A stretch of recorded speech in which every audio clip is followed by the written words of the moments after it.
call from Barnet. Hello, Saman. Oh, hello, Sheila. Hi, Sheila. You know, a lot of Iranians coming to the show are saying, they are happy with the war because they think that's going to change the regime. And a lot of Iranians, like myself, who are opposed to the war, are kind of afraid to be judged as the pro-regime, and they don't raise their voices. But I promise you, a lot of Iranians oppose this war because they know it's just going to bring destruction. It's going to be a civil war, and the Iranian people are the ones who are going to suffer the most. This regime, imagine those IRGC people who knows after the regime what's going to happen to them and their family. Do you think they're going to put their arms down and just surrender? They won't. They will fight till the end. Yeah. And with millions of them in the country, what do you think is going to happen at the end? Civil war. It's going to be a civil war and total destruction. So I don't understand. I'm so disappointed at these Iranians go and dance. First, how can you dance and be happy when you know your country is bombed? At what cost do you want the regime change? A lot of them have friends and family in Iran, and it's unbelievable because I'm worried to death for my parents in Iran. I can't sleep, I can't eat. I know what's going to happen to them. I'm checking the news every day to see if something has happened in my city. Sure. And first, what's your city? Is it Tehran or? In Shiraz. Shiraz, sorry. Shiraz is not as bad, but I promise you the war going to spread to all cities, and it's just going to bring destruction. And, you know, if it was someone else, maybe I would kind of agree, but Donald Trump he's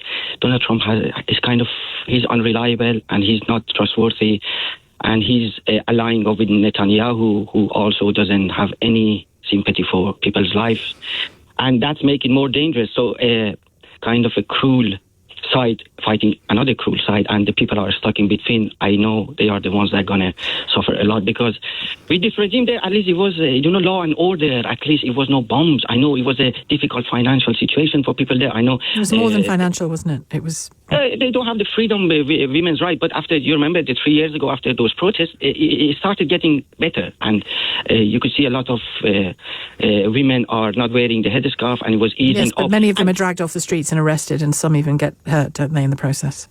Does that mean we have to get bombed? No. I just want a realistic assessment of the rights of women in Iran, if we're going to talk about them. We all know that, but that's not my point. My point is it matters. It matters.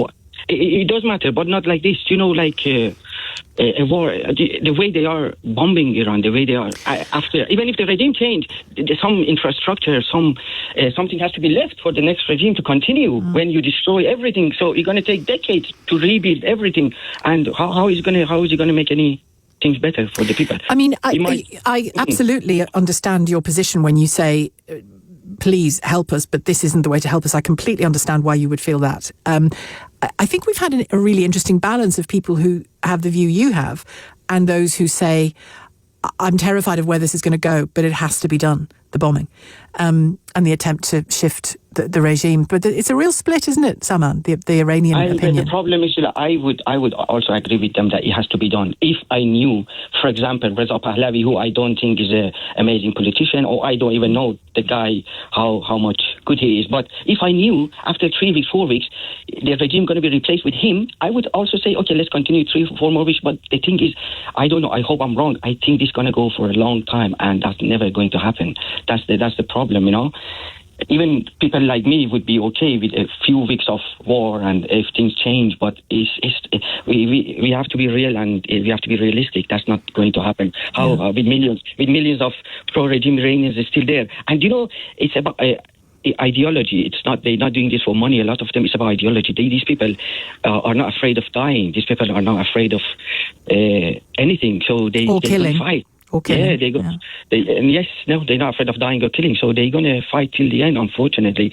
And I think this thing that has started, it's just going to be a disaster, not just for Iran, but I think also for the other countries.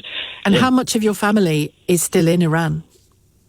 My parents and Sheila, if after 2-3 months things don't get better, I have no choice but to leave everything behind and go find a way to go inside, because I can't leave like this. Can't leave them without help. No, I can't. What's the point if I'm here and I have everything, I have a good job, I have a good life, but if I don't enjoy and if I'm worried constantly, what's the point? Yeah. I have to be next to them, so I will go find a way to go inside and die with them if they go to die. I'm so sorry to hear you say that. I mean, I would do exactly the same for my parents, but I hope you never have to put that to the test, Saman. I hope not, but I'm preparing, and I'm mentally preparing myself, and also from other aspects, because I don't see any point of suffering mentally and I don't know, it's just because freedom, money, job, and it's not everything. And when my parents, also the people of my country, relatives, aren't they? Friends, yes, because they matter as well. They do.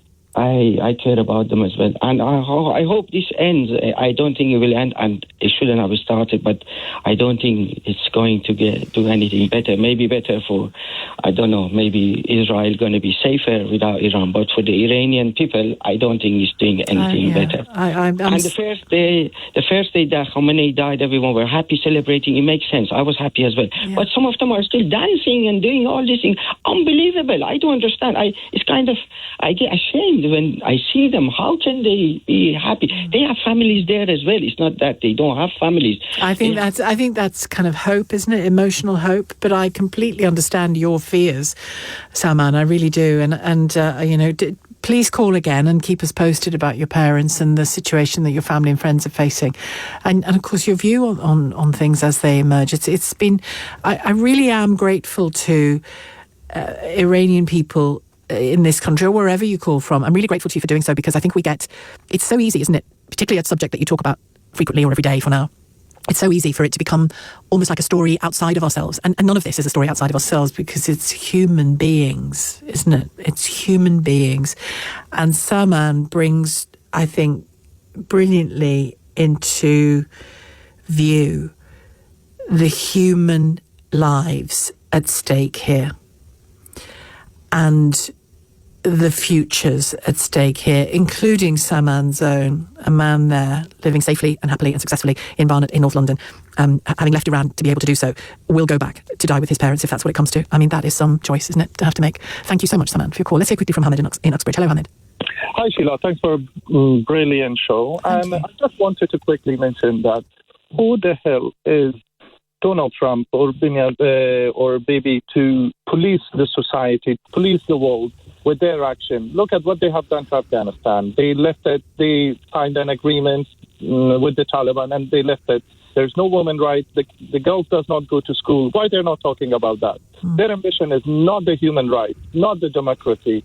It's just excuses. And now they're overthrowing the Iran government, and they're going to create more chaos, and the people will be refugees and all that, and everyone will be crying again that, oh, they're coming to my country, why there is boats and everything. Why can we not let the people to sort out their own, take their destiny in their hand? Why should we not respect people proudness or their history and all that? You cannot just go and bomb any country because there's no democracy, and your end goal is just to get their oil and their resources. What they have done to Ukraine, all these countries, and you as a journalist, you have an ethical responsibility to say the reality and the truth to the people. And do you not believe that I am? No, you do. And I'm just saying that I'm grateful that you guys are doing, and you guys portraying all those, whether the positive or negative. Well, there are so many angles, aren't there, Hamed, and so many different views and experiences, and I think and I thank you for your call as well, because the more we hear of them, the better sense of a story that we get. Thank you very much, Hamed. Hamed calling from Uxbridge. That is it from me for the week. In fact, I'll see you on Monday. We'll be having a special focus again on online safety, another massive issue.